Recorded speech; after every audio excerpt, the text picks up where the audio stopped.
안녕하세요. 저희는 보란연구소고요. 보란연구소는 업계 선배들을 모시고 홍보 마케팅 최신 트렌드에 대해서 심도 있게 알아보는 연구소입니다. 1화는 홍보는 왜 하는가 라는 주제로 선배님을 한번 모셔보았고요. 꿈은 크게 가지라고 저희는 1화부터 대표님을 한번 모시고 방송을 해볼까 합니다. 대표님!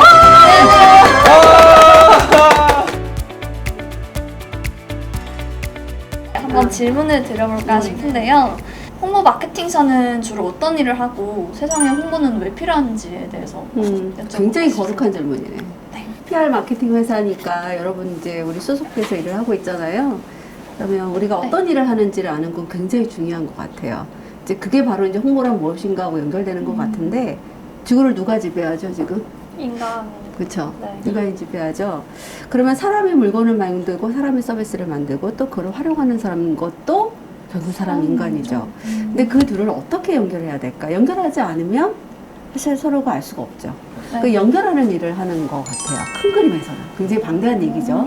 그래서 인간이 이 지구를 지배하면서 만들어낸 수많은 제품들과 서비스 그리고 그걸 소비하는 인간들 그 사이를 연결하는 일들을 하는 일 그러니까 이런 건 세상에 없을 수가 없는 일이죠. 사실 100년 흘려도 나는 이 자본이 있었을 것 같고 500년 전, 1000년 전에도 홍보라는 단어만 안 썼을 뿐이지 이런 일을 하는 사람은 당연히 있었겠죠.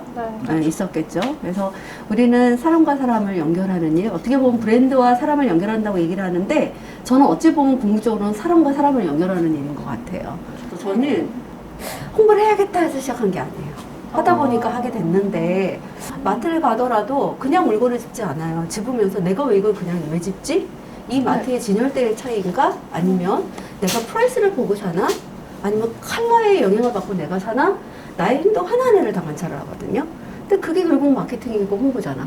네. 그쵸? 큰 그림에서는. 네. 결국 제가 충동 소비를 하는 것도 그것도 하나의 그런 마케팅. 고객을 노리는 브랜드 제품도 있는 거지. 그지? 저도 충동 구매인데요. 충동 구매도 패턴이 있어. 그냥 막 하지 않거든요. 그래서 열심히 이제 나를 연구하고, 우리 소비자가 이런 패턴이겠구나. 그러면 내가 마트에서 어떤 프로모션을 기획할 때는 이런 관점에서 좀 기획을 해야겠구나. 그래서 마트를 가더라도 어떤 브랜드가 어떤 브랜딩을 했고, 어떻게 진열을 했고, 거기서 판촉사원이 무슨 대화를 하고, 문제점이 뭐였고, 소비자로서 내가 매력이 됐던 포인트가 있고, 야, 저러면 난 안 사겠어. 막 이런 것들 있잖아요. 그런 것들을 스스로 열심히 배우죠. 그래서 그거를 실제로 내가 홍보 기획을 할 때 많이 적용을 해요. 저희가 연구 대상을 모셨는데 연구 소장님이세요. 정말요. 네.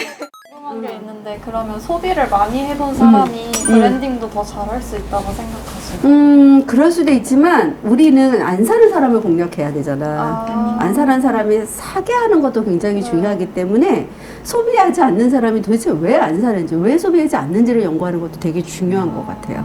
그래야 느끼는 거예요. 그래서 사실 제품을 하나 살 때도 코카콜라만 사지 않고 펩시도 사볼 수 있는 거지. 서로 어떻게 다른가? 라고 생각을 하면서 근데 사실 굳이 홍보가 필요 없지 않을까 싶어요. 홍보를 잘하는 것보다 제품과 서비스를 잘 만드는 게 중요하지 않을까라는. 그것도 뭐 되게 좋은 의견인데요. 얘기고 네.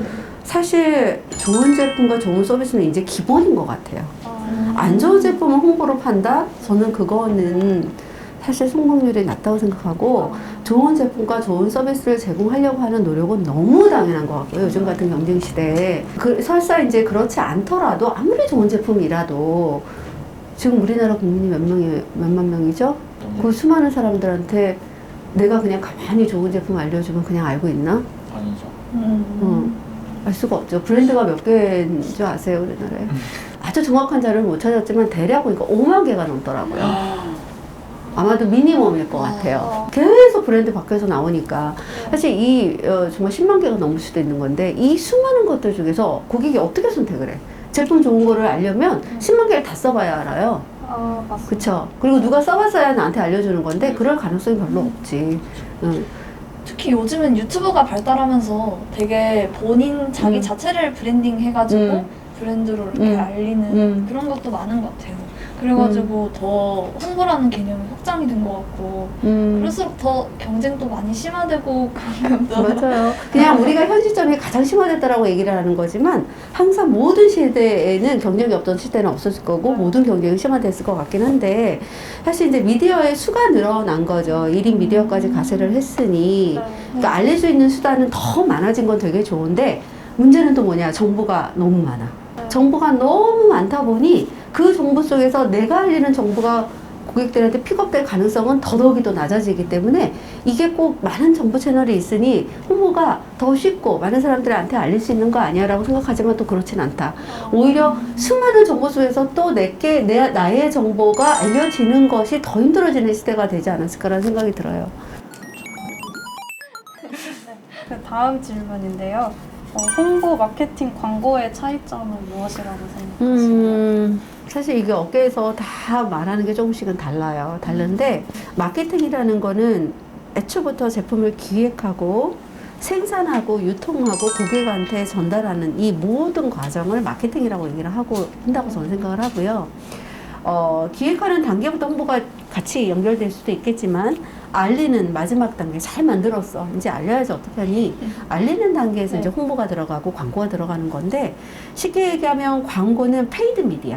그러니까 내가 돈 주고 산 매체를 통해서 내가 전달하고 싶은 걸 전달하는 거고 홍보라는 건 아까도 말했지만 어언 미디어. 그러니까 내가 얻은 것들, 돈 준 게 아니 페이드가 아니라 어언한 미디어.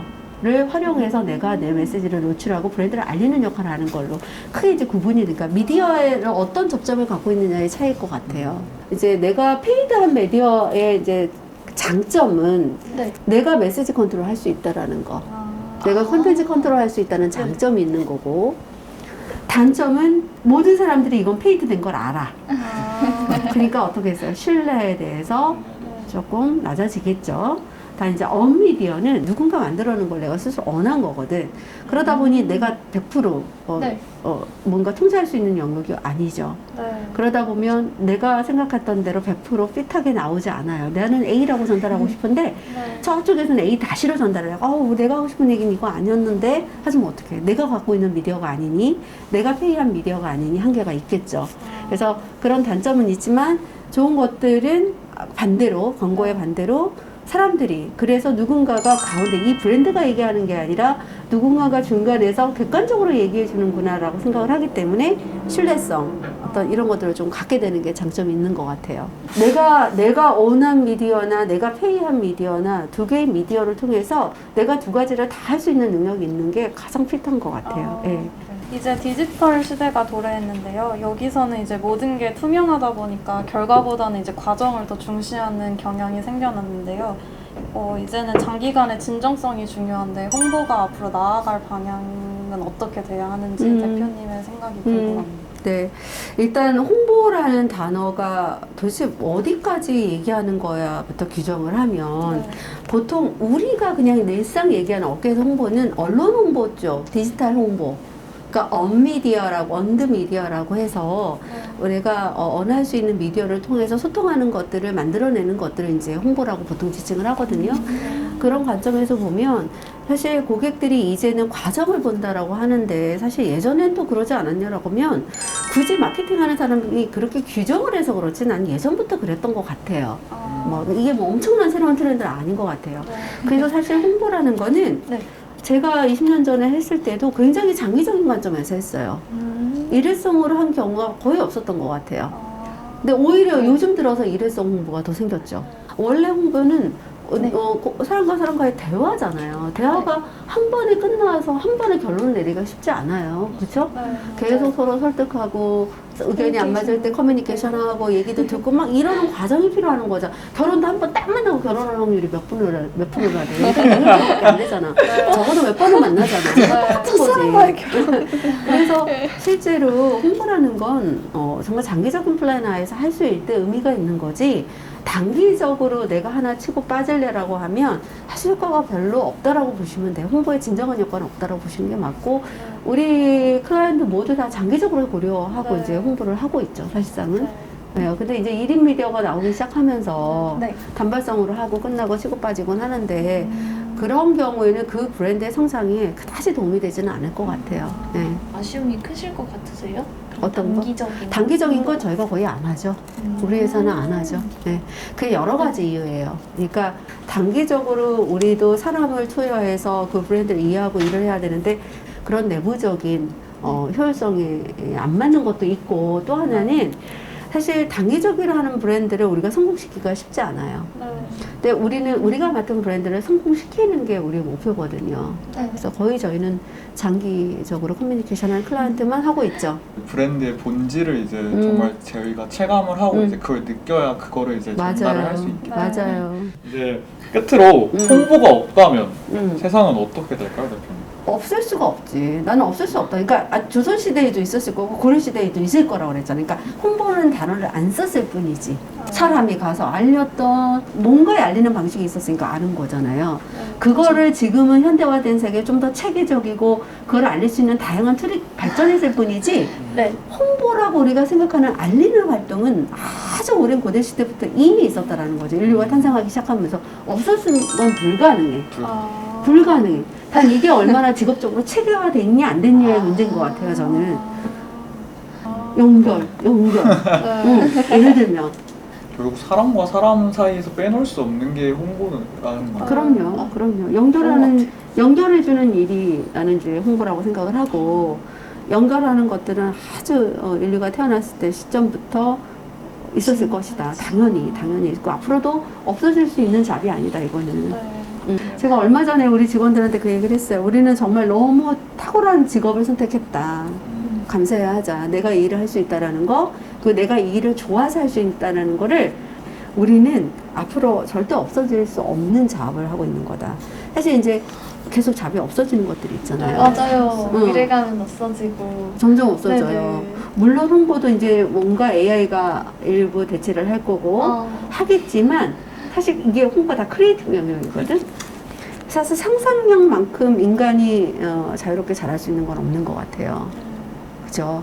그 상상력이 기반이 돼야 되는 게 이 홍보 마케팅이기 때문에 그거는 여전히 사람의 손이 타야 되는 일이 아닐까 싶어요.